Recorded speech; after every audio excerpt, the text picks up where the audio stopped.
राधे राधे सभी को करवा चौथ के व्रत की बहुत बहुत शुभकामनाएं। एक साहूकार था, उसके 7 बेटे और एक बेटी थी। बहन अपने भाइयों की बहुत लाडली थी। भाई तब तक खाना नहीं खाते थे जब तक बहन खाना नहीं खा लेती।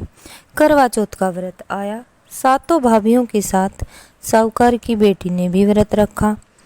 अब उसने सुबह से कुछ नहीं खाया था। दोपहर को जब भाई घर आए तो उन्होंने कहा, चलो बहन खाना खा लेते हैं। बहन ने कहा, नहीं भाई, आज तो मेरा करवा चौथ का व्रत है, आज मैं खाना नहीं खाऊंगी। ये सुनकर भाई बहुत परेशान हो गए और भाइयों ने कहा, तो बहन तुम खाना कब खाओगी? भाइयों ने कहा, अगर अब चांद निकल जाए तो क्या तुम अभी खाना खा लोगी? बहन ने कहा, हाँ, अगर अब चांद निकल जाए तो मैं भी खाना खा लूँगी। 7 भाई घर से बाहर गए और उन्होंने कुछ सोचा कि हम अपनी बहन के लिए अभी दोपहर में ही चांद को उदय कर देंगे। एक भाई पेड़ पर चढ़ गया, दूसरा भाई डंका लेके आया, कोई घास लेके आया, कोई छन्नी लेके आया। आग लगा के उसके आगे छन्नी रख दी। एक भाई भागा भागा घर गया और बहन से बोला, बहन चांद निकल गया। बहन ने दूर से देखा तो एकदम चांद जैसा लग रहा था।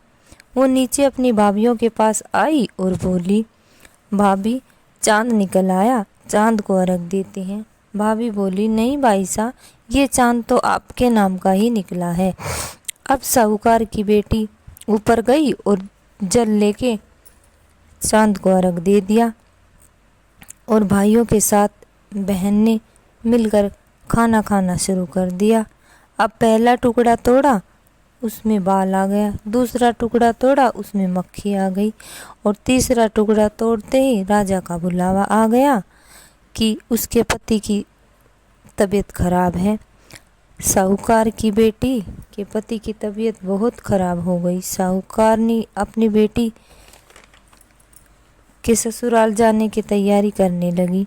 साड़ी लेने के लिए जैसे ही बक्से को खोला तो जिस साड़ी को हाथ लगाए वो सफ़ेद हो जाए। साहूकार ने समझ गई कि अब अपशगुन तो बहुत हो रहे हैं, पर अपनी बेटी को सफ़ेद साड़ी पहना दी और एक सोने का टका हाथ में दिया और बोली, जो भी रास्ते में मिले सबके पैर छूते हुए जाना, जो भी सदा सुहागन का आशीर्वाद दे उसको ये टका दे देना। साहूकार की बेटी रास्ते में सबके पैर छूते हुए जा रही थी।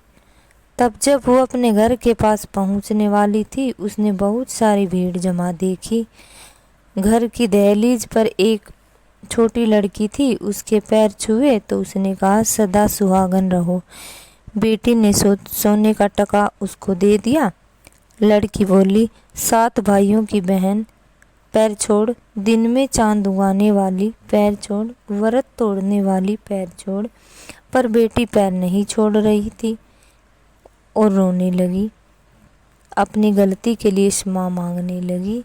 साहूकार की बेटी अब समझ गई थी कि ये कोई साधारण लड़की तो नहीं है और बोली, आपने ही मुझसे मेरा पति छीना है तो आप ही वापिस मेरा सुहाग लौटाओगी।